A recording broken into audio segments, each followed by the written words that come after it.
Isa-isa na lang kayo mag-drawing. Bukas na tayo maglalabas ng marami niyan.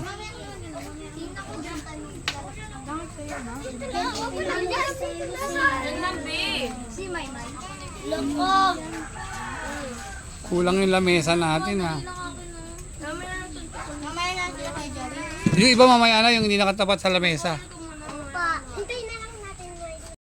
O yan, si Tito Jess ang bibigay ng lugaw.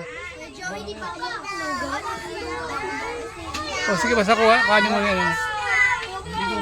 Walang aalis sa pwesto ha. Yung mga nakatayo, wala yun. Nasa ilalim ng itlog yan.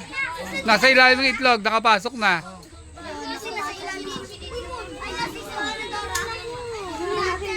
O baka malagyan ng ano ayun, doon na drawingan. Chloe, yung mga tapos na lagay mo sa likod mo.